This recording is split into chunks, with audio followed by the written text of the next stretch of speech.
Halo geng, selamat pagi. Terima kasih sudah mengklik tombol ini. Yang mau klik, silahkan klik tombol merah yang ada di bawah. Aktifkan notifikasinya loncengnya agar video baru masuk ke beranda Anda. Semakin Anda mengklik, semakin banyak rezeki Anda. Kita doakan, amin. Bantu ya.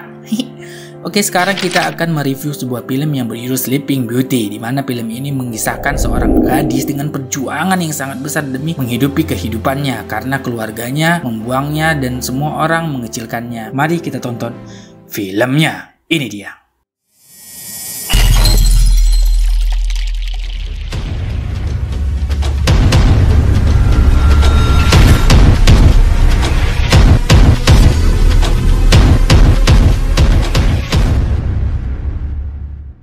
Scene pertama kita dilihatkan seorang gadis muda berada di sebuah lab rumah sakit sedang melakukan uji coba atau percobaan.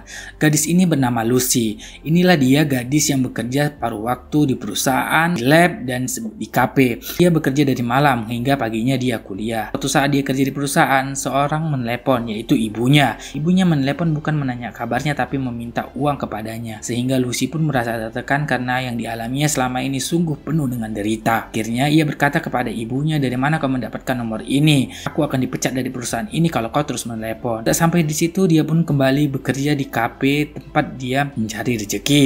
Di sini dia berpikir, dari mana aku bisa mendapatkan uang lagi selain pekerjaan ini. Akhirnya dia memutuskan untuk mencari kerja tambahan. Tapi di rumah juga dia mengalami problema karena dia tinggal bersama temannya. Tapi temannya itu mempunyai pacar yang sangat antagonis, sering menyuruh Lucy untuk membersihkan rumah dan suruh bayar uang sewa yang mahal. Dimana padahal Lucy sudah membersihkan rumah itu, tapi temannya itu dan pacarnya mengotori rumah itu sehingga Lucy membuat enak dan enak. Tapi karena tidak mempunyai uang, Lucy pun ikut apa kata pacar temannya. Dia pun membersihkan seluruh rumah itu dengan bersih. Dalam hatinya yang sangat jengkel dan capek dengan keadaan ini, akhirnya dia pun memutuskan untuk jual diri. Sekarang Lucy berada dengan temannya yang satu lagi, Open BO atau Butterfly Night. Di sini dia mengecani kedua pria, di mana pria ini adalah pria-pria kaya.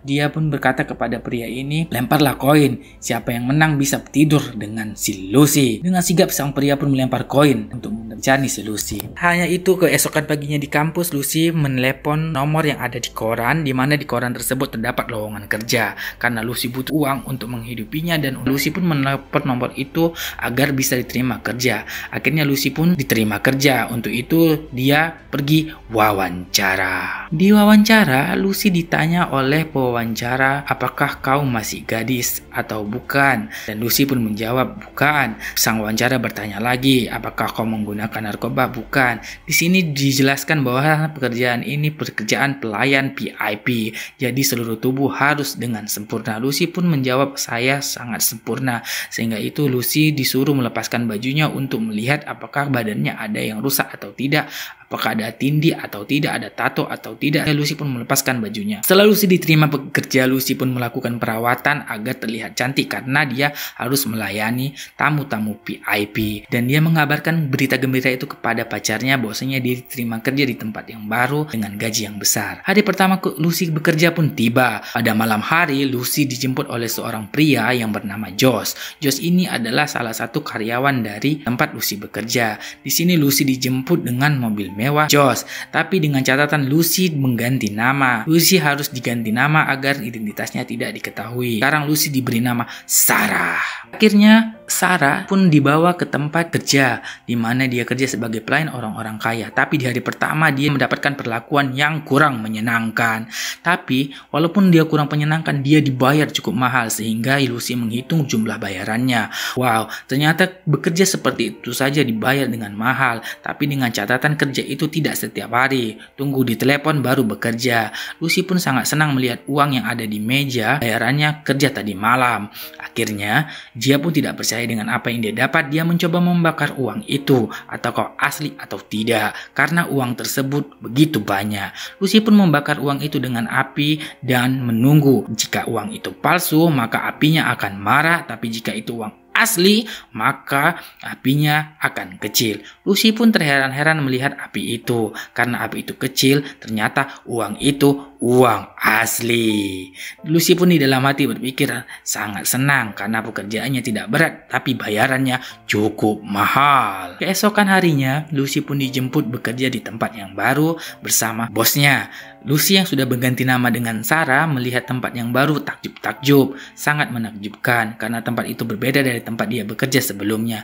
Tetapi dia melihat seorang gadis keluar dari tempat itu dengan sangat lemas. Lucy pun mempunyai firasat yang kurang enak. Apakah yang terjadi pada gadis itu sehingga gadis itu lemah keluar dari rumah yang mewah itu? Dia pun melihat dengan seksama gadis itu keluar tertatih-tatih dibantu dengan bodyguard yang ada di rumah itu. Apa mau dikata, Lucy memang butuh pekerjaan untuk menghidupinya dan membuat dia pesta poya-poya.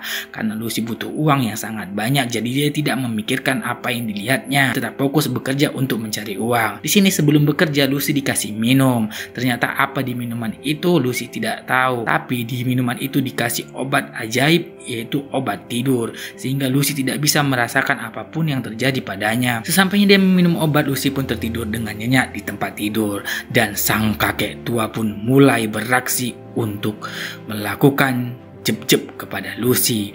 Kebesokan harinya Lucy sampai di rumah temannya dan diusir oleh pacar temannya. Katanya Lucy di situ pembawa sial.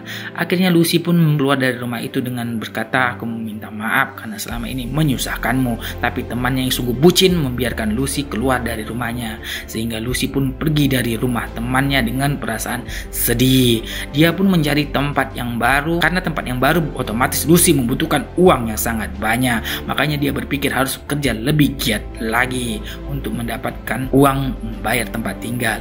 Akhirnya dia pun bekerja seperti biasa, tertidur lelap, tidak tahu merasakan apa-apa. Keesokan harinya di kampus dia mendapatkan telepon yang sangat penting. Telepon itu mendesak. Saking mendesaknya dia pun lari terburu-buru keluar dari ruangan kampus. Apakah yang terjadi? Ternyata dia ditelepon oleh pacarnya. Pacarnya menelepon dia bahwasanya pacarnya sekarat. Dia pun buru-buru ke tempat pacarnya. Melihat pacarnya yang sekarat terbaring lemah di tempat tidur, Lucy atau Sarah sangat sedih dan sangat iba melihat obat pacarnya. Ternyata pacarnya sudah sakit keras.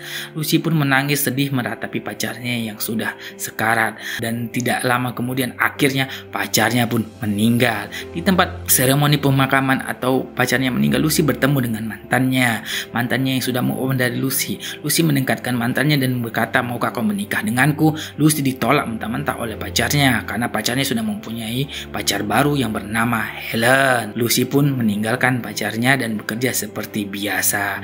Lucy pun tertidur seperti biasa. Kali ini kliennya seorang lelaki tua yang gemuk, tetapi lelaki tua itu sangat bersemangat untuk menjumpai Lucy. Tapi pemilik perusahaan atau pemilik rumah itu berkata, "Kamu tidak boleh mencederai Lucy ataupun melakukan jeb-jeb, hanya boleh menyenggol saja."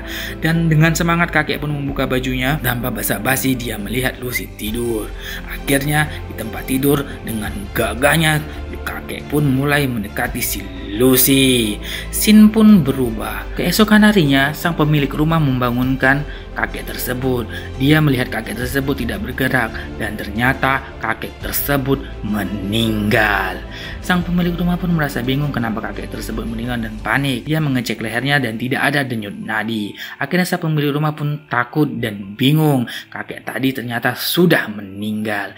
Karena saking paniknya dan bingung melakukan apapun, sang pemilik rumah duduk terdiam. Tapi melihat Lucy tidak bergerak, dia panik. Akhirnya dia membangunkan Lucy. "Lucy, bangun Lucy. Kenapa Lucy tidak bangun? Apa yang terjadi dengan Lucy?" Akhirnya dia memberikan napas buatan kepada Lucy. Lucy pun akhirnya terbangun dari tidurnya.